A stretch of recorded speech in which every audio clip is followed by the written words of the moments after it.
Good morning, শুভ সকাল। এখন বাজে হচ্ছে 11টা 15।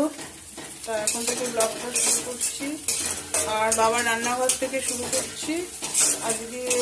আজকে হচ্ছে সোমবার। তা এখন রান্নাঘরে চলে এসেছি, রান্না করবো বলে। টিফিন খাওয়া হয়ে গেছে। আজকে মুড়ি, ছাতু, চিড়া এসব খেয়ে নিয়েছি। আজকে চলে যাব বাড়িতে, যার জন্য বেশি কিছু রান্নার ঝামেলাও করছি না। আর রুটি তরকারি এসবও করতে নিয়ে দেরি হয়ে যাবে, ঠিক আছে। তা আজকে কি করতে দিয়েছি আপনাদের কাছে একটু দেখিয়ে দিচ্ছি। চিকেন এই যে ফ্রিজে রয়েছে, এটা করে ফেলবো।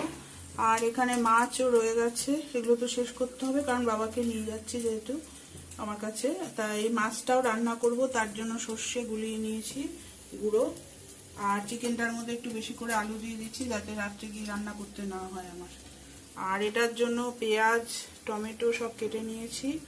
আর আদা রসুনটা পেস্ট করে নেব। আর এখানে একটু ভেজ ছিল, ওটাকে ভেজে নিয়েছি। আর ডিমেরও একটু ঝুড়ি করে নিলাম। দেখি ভাত করি না, একটু অল্প করে ফ্রাইড রাইসই করে ফেলবো দুপুরবেলা, একবেলার মতো, ঠিক আছে। তাহলে এখন রান্না বান্নাটা সারছি, তারপরে ঘরটা পরিষ্কার করতে হবে, বাসন মাজতে হবে, সবই করতে হবে।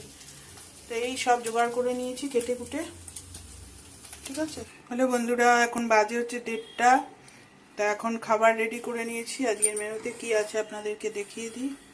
ওই যে এখানে আছে মিক্সড ফ্রাইড রাইস, আর আছে এই যে মাছের ঝাল, মাছ ভাজা, আর এখানে আছে চিকেন কষা। তা কেমন লাগছে আপনাদের মেনুটা অবশ্যই জানাবেন, ঠিক আছে।